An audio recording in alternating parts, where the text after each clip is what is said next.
Hello बच्चों, कैसे हो आप सब। I hope you all will be good at home. आज का टॉपिक है कोरोजन। कोरोजन जैसा आपको मालूम है, जब किसी मेटल में जंग लगता है तो हम उसे कहते हैं कि ये मेटल कोरोड हो गया है। तो बेसिकली कोरोजन का मीनिंग हमारे लिए क्या होता है, मेटल का ख़त्म हो जाना, हम उसे कहते हैं कोरोजन। अब मेटल का ख़त्म हो जाना, कैसे मेटल ख़त्म होता है, उसी को हमने यहाँ पे समझना है। तो कोरोजन को अगर हम डिफ़ाइन करते हैं तो कोरोजन की डेफिनेशन क्या बनेगी।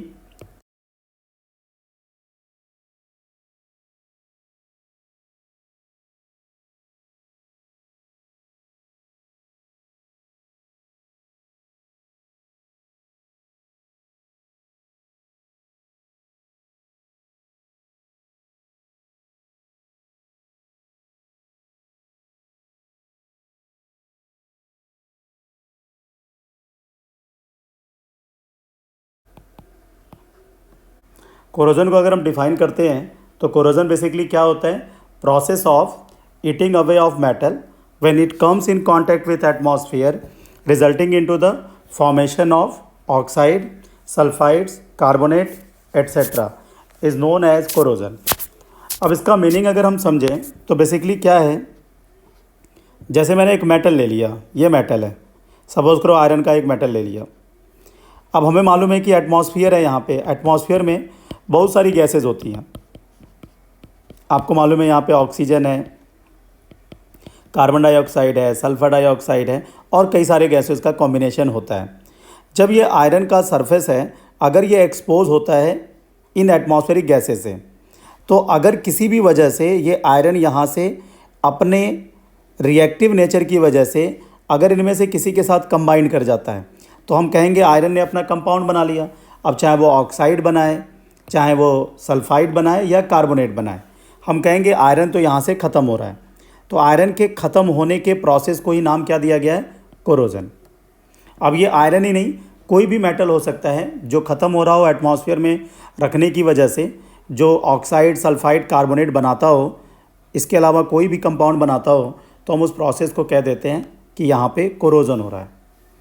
अब इसकी मैकेनिज़्म क्या बनती है, तो अब इसकी मैकेनिज़्म को समझते हैं।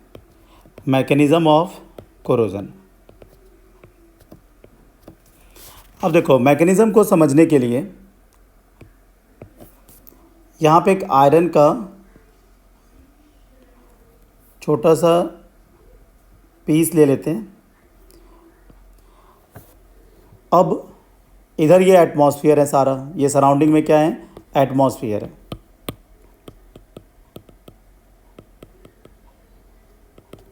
अब आयरन के किसी पर्टिकुलर एक सरफेस पे जहाँ पे भी आयरन का ऑक्सीडेशन होता है, हम उसे कह देते हैं कि ये आयरन का जो ये वाला पोर्शन है, ये एनोड बन रहा है। एनोड बनने का मतलब है आयरन का क्या हो रहा है, ऑक्सीडेशन। और जहाँ पे ऑक्सीडेशन होगा वहाँ आयरन 2 इलेक्ट्रॉन को रिलीज़ करेगा। वहीं पे कहीं बगल में सपोज़ करो एक जगह एनोड बना, तो नेचुरली अगर इलेक्ट्रॉन लूज़ किया जा रहा है तो उस इलेक्ट्रॉन को कोई गेन भी कर रहा होगा। जहाँ पे इलेक्ट्रॉन का गेन हो रहा होगा हम उसे नाम दे दे रहे हैं कैथोड का। यानी कि आप कह सकते हैं कि माइक्रो सेल का फॉर्मेशन हो जाता है अगल बगल से। एक जगह एनोड बन जाता है और उसके बगल में ही कहीं कैथोड बन जाएगा, और कैथोड पे क्या होगा, रिडक्शन। अब देखो, कभी आपसे पूछा जाए कि एनोड कहाँ पे बनता है, तो आपका आंसर क्या होगा कि एनोड बनता है वहाँ पे जहाँ पे नॉर्मली स्ट्रेन आता है। जहाँ पे स्ट्रेन होगा वहाँ पे चांसेस होंगे एनोड के बनने के। और कैथोड कहाँ पे बनेगा, जहाँ पे इम्प्योरिटी ज़्यादा होती है वहाँ पे कैथोड बनने का चांस सबसे ज़्यादा होता है। जैसे आपने देखा होगा, कोई नेल हो तो नेल के टिप और हेड पे ज़्यादातर कोरोजन फास्ट होता है और वहीं पे होता है ज़्यादा।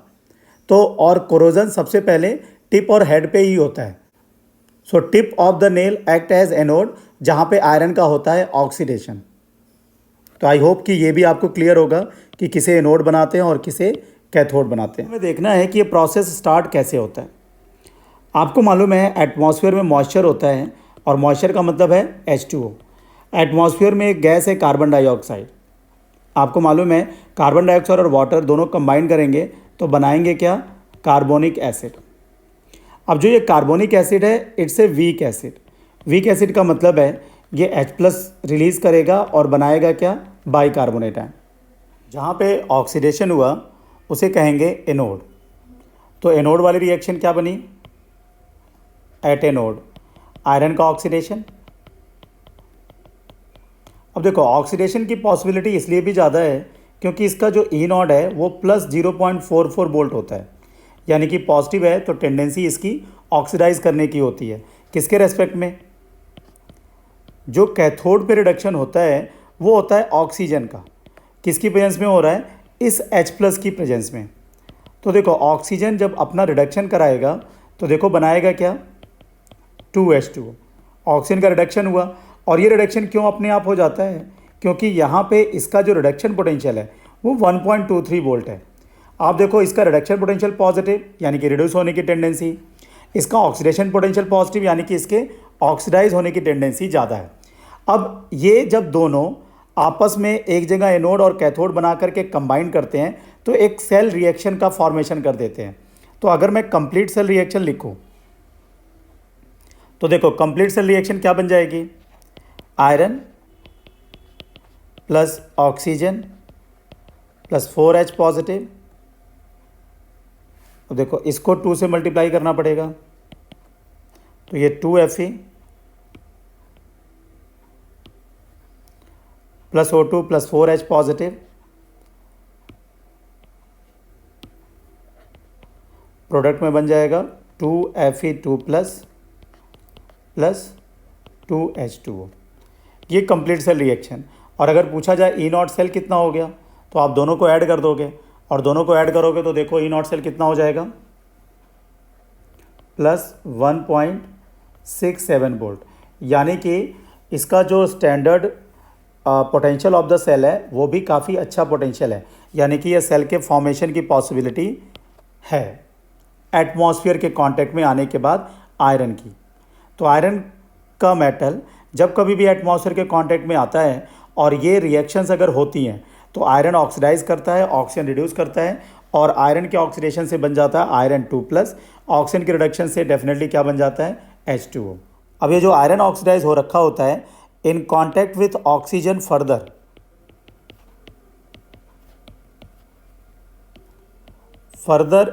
It oxidises +2 to +3। अब ये जो आयरन 2+ था ये ऑक्सीजन की प्रेजेंस में और इन प्रेजेंस ऑफ मॉइस्चर ये फर्दर ऑक्सीडाइज करके बना लेता है Fe2O3। अब इस रिएक्शन को अगर बैलेंस करें, देखो ये रिएक्शन हो गई है बैलेंस्ड, तो ये +2 से +3 चला जाता है। आपको मालूम है फेरिक ऑक्साइड में आयरन का ऑक्सीडेशन स्टेट +3, यानी कि आयरन ने फिर यहाँ पे ऑक्सीडाइज कर लिया खुद को, और ऑक्सीजन ने क्या किया, फर्दर यहाँ पे रिडक्शन हो रहा है। आयरन का फर्दर ऑक्सीडेशन होता है तो फेरिक ऑक्साइड बन जाता है, और ये फेरिक ऑक्साइड सॉलिड फॉर्म में है। ये जो फेरिक ऑक्साइड बना है एटमॉस्फेयर के मॉइस्चर को एब्जॉर्ब कर लेता है और बना लेता है एक हाइड्रेटेड कंपाउंड Fe2O3.XH2O। इस कंपाउंड को कहते हैं रस्ट, और रस्ट फॉर्मेशन को भी कहा जाता है कोरोजन।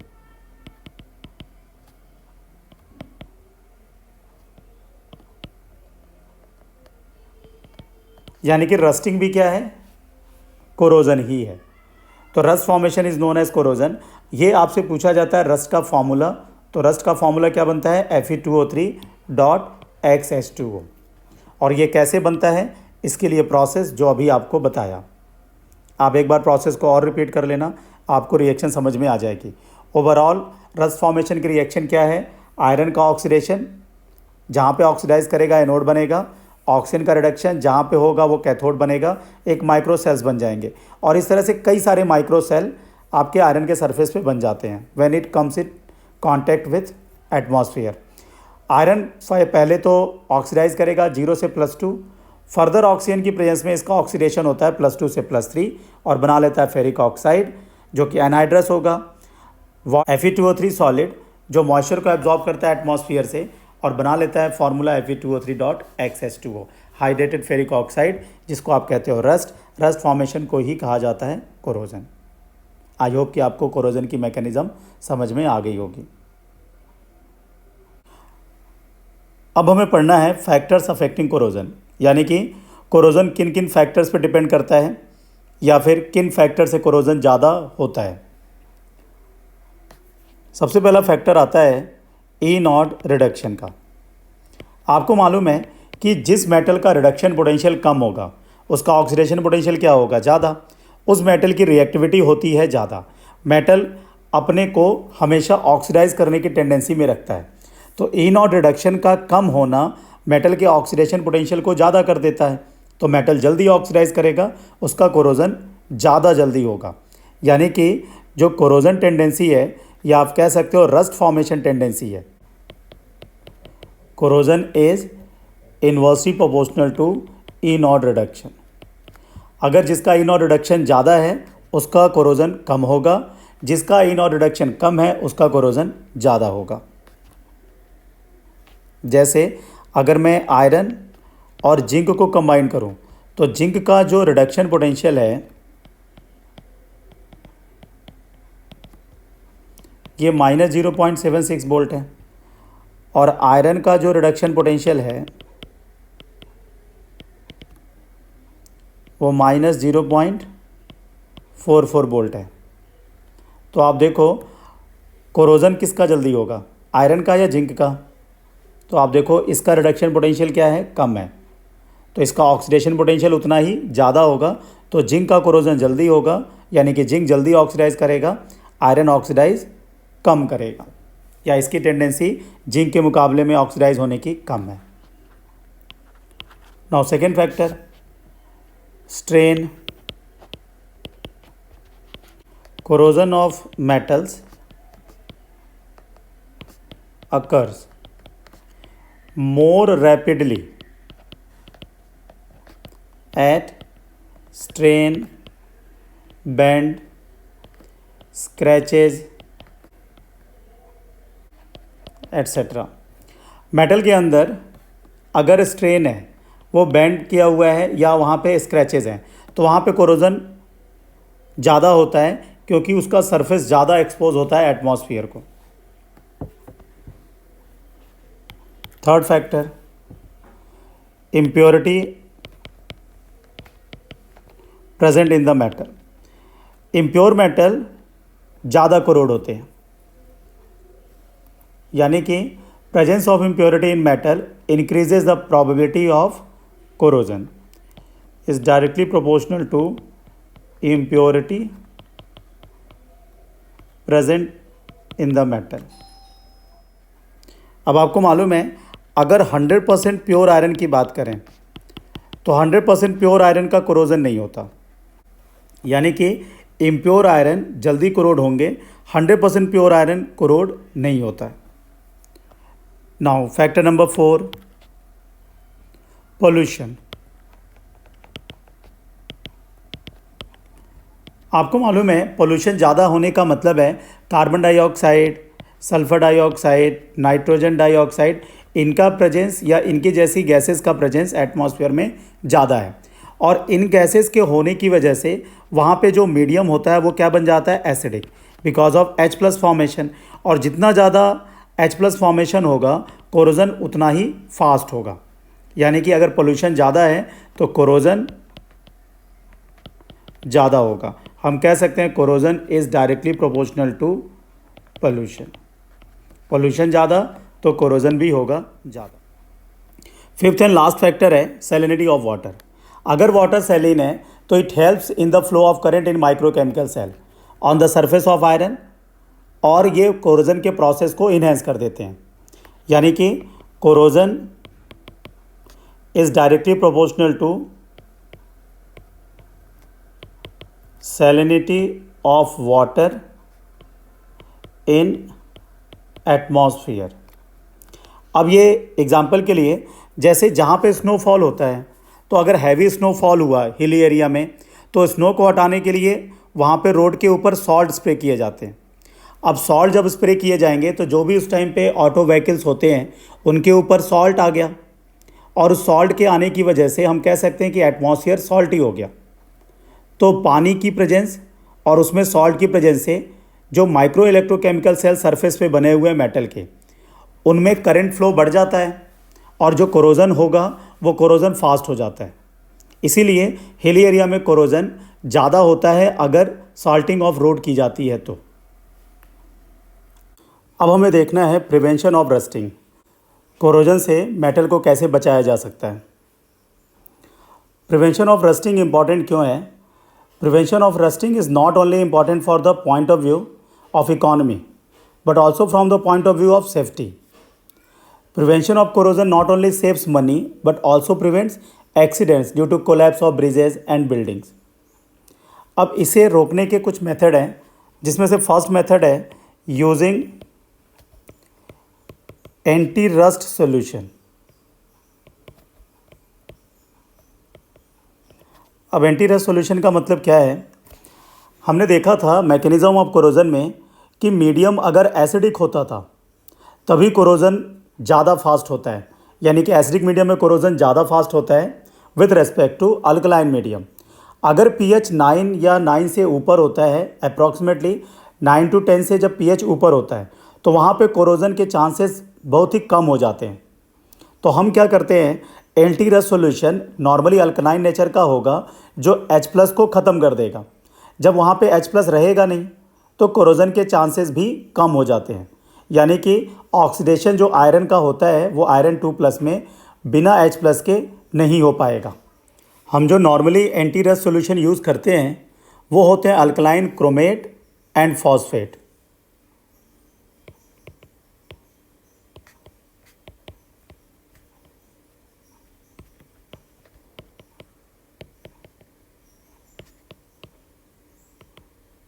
अब ये काम कैसे करता है? अल्कलाइन फॉस्फेट ये इनसॉल्युबल फिल्म बना देता है आयरन फॉस्फेट की on the surface of iron. तो होता क्या है इससे कि आयरन के ऊपर फिल्म होने की वजह से आयरन का ऑक्सीडेशन नहीं हो पाता, और alkaline nature anti rust solution का decreases the possibility of hydrogen ion, जो कि आयरन को आयरन 2+ के ऑक्सीडेशन से रोक देता है। इस टाइप के सॉल्यूशन नॉर्मली हम रेडिएटर, कार के रेडिएटर में यूज़ करते हैं एंड वाटर कूलर्स में यूज़ करते हैं ताकि वहाँ पे रस्टिंग ना हो, क्योंकि आपने देखा होगा अगर रस्टिंग रेडिएटर में होगी या कूलर में होगी तो उनकी लाइफ क्या हो जाती है, कम हो जाती है। दूसरे टाइप का जो प्रोटेक्शन हम करते हैं वो होता है बैरियर प्रोटेक्शन।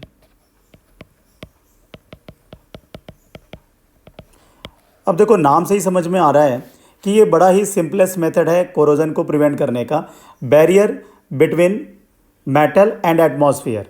एटमॉस्फेयर के कांटेक्ट को मेटल से हम ब्रेक कर देते हैं। किसी भी तरीके से आप मेटल के कांटेक्ट को एटमॉस्फेयर से ब्रेक कर दो तो उससे क्या होगा, कोरोजन के चांसेस कम हो जाएंगे। जैसे हम क्या करते हैं, ऑयल पेंट कर देते हैं मेटल के ऊपर, तो उससे क्या होता है, मॉइस्चर से एटमॉस्फेयर के साथ कांटेक्ट ब्रेक हो जाता है। दूसरा, हम ग्रीस का यूज़ कर लेते हैं, ग्रीस की कोटिंग कर देते हैं on the surface of metal to prevent corrosion. Nichrome nickel और क्रोमियम का कॉम्बिनेशन होता है, इसकी प्लेटिंग कर देते हैं on the surface of iron. ये भी आयरन को कोरोजन से बचा देता है। बिस्फिनॉल एक इम्पॉर्टेंट केमिकल होता है, इसको भी हम मेटल के सरफेस पे लगा करके कोरोजन से बचा सकते हैं मेटल को। तो बैरियर प्रोटेक्शन में बेसिकली पर्पस क्या होता है, to break contact from atmosphere. Atmosphere के साथ कांटेक्ट ब्रेक करने के लिए आप ऑयल पेंट कर सकते हो, ग्रीस लगा सकते हो, निक्रोम की प्लेटिंग कर सकते हो। बिस्फिनॉल एक इम्पॉर्टेंट केमिकल होता है जो कि मेटल के सरफेस पे लगा करके हम कोरोजन से बचा सकते हैं।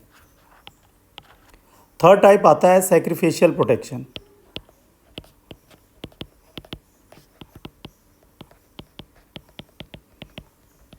अब यहाँ पे भी नाम से आपको समझ में आ रहा होगा, सैक्रिफिशियल मतलब एक मेटल की जगह दूसरे मेटल को सैक्रिफाइस करा देना। जैसे हम क्या करते हैं, आपने पहले प्रोसेस सुना होगा गैल्वेनाइजेशन। तो जैसे ये आयरन का मेटल है, इसके ऊपर सपोज़ करो आपने एक दूसरे मेटल की कोटिंग कर दी। अब ये दूसरा मेटल सपोज़ करो कि हमने ले लिया जिंक। अब कांटेक्ट ब्रेक हो गया है आयरन से, बट जिंक एक्सपोज हो गया एटमॉस्फेयर के साथ। तो यहाँ पे ऑक्सीडाइज कौन करेगा? ये जिंक करेगा।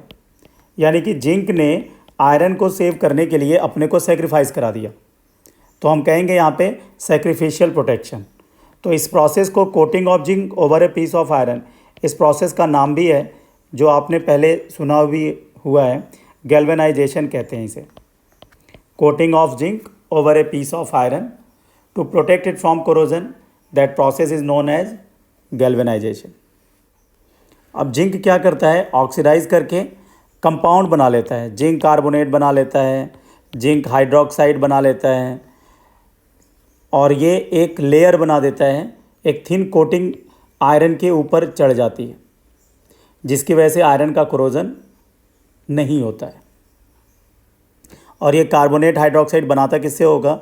आपको मालूम है कार्बन डाइऑक्साइड एटमॉस्फेयर में है, वाटर भी एटमॉस्फेयर में है in form of moisture, oxygen भी है। इन सभी को कंबाइन करके जिंक के साथ, जब हम जिंक इनके साथ कंबाइन करता है तो बना लेता है जिंक कार्बोनेट, जिंक हाइड्रोक्साइड, जिसकी एक थिन लेयर बन जाती है आयरन के ऊपर, जिससे कोरोजन आयरन का रुक जाता है, या आयरन को कोरोजन से हम बचा लेते हैं। समटाइम्स हम टिन की कोटिंग भी कर लेते हैं आयरन को सेव करने के लिए, तो उसे हम कहते हैं टिन प्लेटिंग।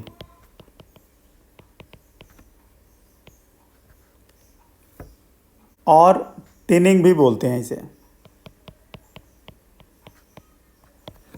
टिन प्लेटिंग और tinning. Coating of tin over iron surface, that is known as tinning. इसके बाद आता है फोर्थ एंड लास्ट टाइप का प्रोटेक्शन, दैट इज इलेक्ट्रिकल और कैथोडिक प्रोटेक्शन।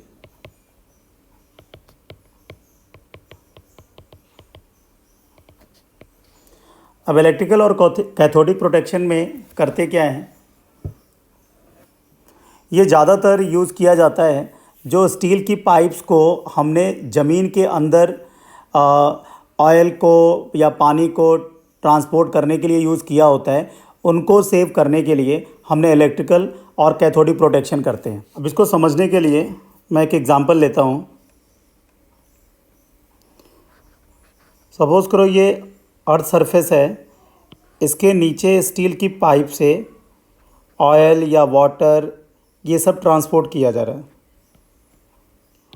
अब ये स्टील की पाइप है, इस आयरन को हमें कोरोजन से बचाना है। तो हम क्या करते हैं, इसके साथ एक वायर से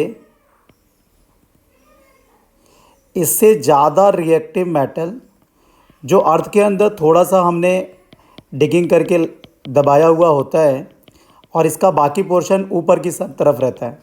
अब इससे आयरन से ज़्यादा रिएक्टिव मेटल, सपोज़ करो हमने मैग्नीशियम ले लिया, तो अब ये मैग्नीशियम और आयरन दोनों वायर से कनेक्टेड हैं। तो मैग्नीशियम और आयरन जब दोनों वायर से कनेक्टेड होंगे तो इसमें जो वाटर है, और आपको मालूम है वाटर के अंदर ऑक्सीजन भी होगी, तो ये बन जाता है इलेक्ट्रोलाइट।